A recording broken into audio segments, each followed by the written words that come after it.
নমস্কার বন্ধুরা, আমি মৌমিতা চলে এসেছি আবার একটা রেসিপি নিয়ে মৌমিতা হেসেল চ্যানেলে। আজকে যেটা আমি করে দেখাবো এটা একটা ভর্তার রেসিপি।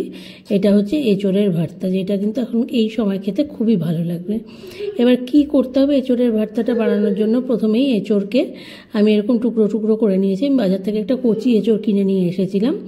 এবার এটাকে সেদ্ধ করে নিতে হবে। কিন্তু এই বড় বড় টুকরোগুলোকে আমি প্রেসারে দিয়ে দিচ্ছি, যে দেখতে পাচ্ছেন প্রেসারের মধ্যে আমি দিয়ে দিচ্ছি। এরপরে এর মধ্যে জল দিয়ে দেবো আর নুন হলুদ দিয়ে এটাকে সেদ্ধ করে নেব। আর আমি সেদ্ধ করতে বসাতে একটা কথা বলে দিচ্ছি, সেদ্ধটা হবে একদম নরম হয়ে যাবে কিন্তু মিশে যাবে না, যেহেতু এঁচোড়ের একটা কষ ভাব থাকে, জলটা যাতে আলাদা করে ফেলে দেওয়া যায় এইভাবে সেদ্ধ করতে হবে। এই যে আমি নুন হলুদ দিয়ে দিলাম। এবার প্রেসারে আমি 3 থেকে 4টে সিটি দেবো, দিয়ে ভালো করে সেদ্ধ করে নেব আর কি এই এঁচোড়গুলোকে। দেখতে পাচ্ছেন এবার বসিয়ে দিয়েছিলাম, সেদ্ধ হয়ে গেছে। গিয়ে যে নামিয়ে নিচ্ছি আমি এঁচোড়গুলো। যে দেখতে পাচ্ছেন সেদ্ধ হয়ে গেছে কিন্তু গোটা গোটা আছে, কিন্তু মানে যেগুলো হাতে স্ম্যাশ করে নেওয়া যায়।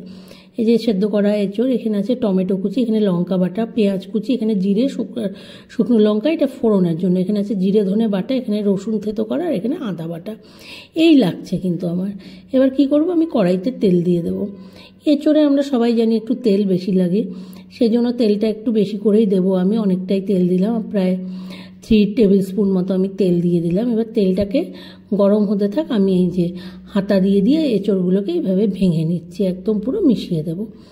আপনার স্ম্যাশার দিয়েও করে নিতে পারেন, কোনো অসুবিধে নেই। এই যে হাতা দিয়ে একদম ভেঙে ভেঙে পুরো মিশিয়ে নিতে হবে, কিন্তু যেন পুরোটা একদম মিশে যায় গিয়ে এরকম করে করতে হবে আর কি। পেস্ট না, কিন্তু একদম যেন কোনো শক্ত টুকরো না থাকে এরকম।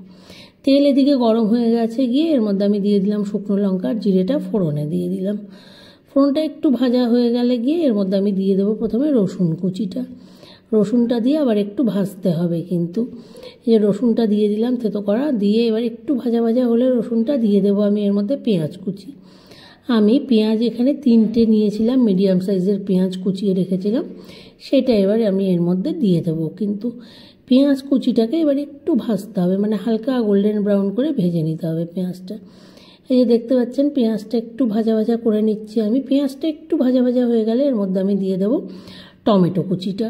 টমেটোটা দিয়েও আবার একটু সময় ভাজতে হবে, কিন্তু টমেটো যাতে একটু নরম হয়ে যায়। যে টমেটো কুচি দিয়ে দিলাম, দিয়ে এবার এটাকে একটু নরম হওয়া অবধি ওয়েট করতে হবে, একটু ভালো করে আবার নাড়াচাড়া করে মিশিয়ে দিতে হবে পেঁয়াজের সাথে, দিয়ে একটু ভাজতে দিতে হবে অল্প সময়। এটাকে 2-3 মিনিট দিলেই হয়ে যাবে, কারণ টমেটোতেও এমনি নরম একটা সবজি আর কি। আর আমি এখানে বড় সাইজের একটা টমেটো নিয়েছি, কিন্তু কুচিয়ে নিয়েছি, একটু ছোট ছোট করে কুচিয়ে নিয়েছি। এবার দিয়ে দিলাম আদা বাটা। আদা বাটা আমি দিচ্ছি এখানে 1.5 চামচ, মানে টিস্পুনের 1.5 চামচ আমি আদা বাটা দিয়ে দিলাম। এবার লঙ্কা বাটা দিচ্ছি, লঙ্কা বাটাটা একটু বেশি দিতে হবে, আর লঙ্কা বাটা আমি 2.5 চামচ মতো দিচ্ছি। এটা ঝাল যে যেমন খাবেন সেইভাবে, এঁচোড়ে একটু ঝাল হলে ভালো লাগে, তাই আমি দিয়ে দিলাম 2.5 চামচ মতো লঙ্কা বাটা। এবার আদা আর লঙ্কা বাটাটাকেও একটু মিশিয়ে দিতে হবে। এই যে আমি মিশিয়ে দিলাম ভালো করে। এবার আমি এর মধ্যে দিয়ে দেব হচ্ছে জিরে ধনে বাটাটা। জিরে ধনে বাটাটাও এখনই আমি দিয়ে দেব। সব মশলাগুলো পরপর দিয়ে দিচ্ছি।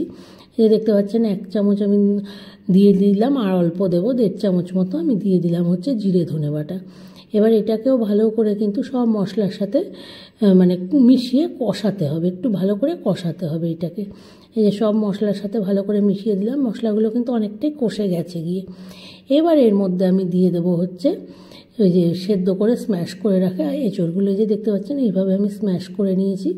এই এঁচোড়গুলোকে আমি এর মধ্যে দিয়ে দিলাম, এই মশলার সাথে কষানো মশলার মধ্যে। মশলাটা পুরো কিন্তু কষবে না, মানে হাফ, ধরুন 50% কষানো হবে, তারপরে এঁচোড়গুলো অ্যাড করে দিতে হবে। যে এঁচোড় অ্যাড করা হয়ে গেল গিয়ে এরপরে আমি এর মধ্যে পরিমাণ মতো নুন আর হলুদ দিয়ে দেবো। নুন আর হলুদ দিয়ে তারপরে শুধু কষাতে হবে। আর নুন হলুদ দেওয়ার পর একটা কথা বলে দিচ্ছি, আমি প্রথমে কিন্তু 5 থেকে 7 মিনিট একদম লো ফ্লেমে কষাবো। লো ফ্লেমে প্রথমে কষালে কি হয়, মানে ভালো হয় আর কি, কষানোটা একটু টাইম ধরে হয়, টেস্টটা ভালো আসে। আর প্রথমেই যদি আপনি হাই ফ্লেমে করে দেন তাহলে কিন্তু টেস্টটা অতটা ভালো লাগে না। এটা এবার যার যার নিজের চয়েস। আমি চেষ্টা করি সব রান্না প্রথমে কিছুক্ষণ লো ফ্লেমে করার, করে তারপরে আমি হাই ফ্লেমে বা মিডিয়াম ফ্লেমে যেটা দরকার সেটা দিই আর কি। এখন আমি এই যে সব কিছু মিশিয়ে দিচ্ছি, দিয়ে 5 থেকে 7 মিনিট এটাকে লো ফ্লেমে কষাবো, তারপরে এটাকে আমি মিডিয়াম ফ্লেমে দিয়ে দেবো আর কি। এই হচ্ছে, এখন কিন্তু রান্নাটার কোনো ঝামেলা নেই, শুধু কষানো। এই যে দেখতে পাচ্ছেন 7 মিনিট মতো লো ফ্লেমে হয়ে গেল, কিন্তু অনেকটা হয়ে এসেছে। এবার আমি এটাকে মিডিয়াম ফ্লেমে করে দিলাম, দিয়ে আবার এই যে এটাকে কষাচ্ছি। এটা এখনও আরও লাগবে সময়, মানে এটা একটু কষানোটাই যা সময়, একটু নাড়াচাড়া করা এই, কিন্তু না হলে রান্নাটা খুবই ইজি আর খেতে খুব ভালো লাগে। সবচেয়ে হচ্ছে এই রেসিপিটা খেতে খুব ভালো হয় আর কি।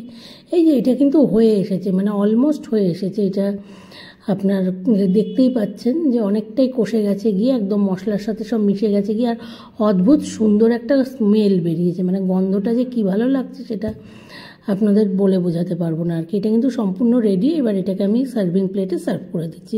তো আশা করি আপনাদের রেসিপিটা ভালো লাগলো। রেসিপিটা ভালো লাগলে একটু লাইক করবেন, আমার চ্যানেলটাকে প্লিজ একটু সাবস্ক্রাইব করবেন, কমেন্ট করবেন, শেয়ার করবেন আমার রেসিপিটা।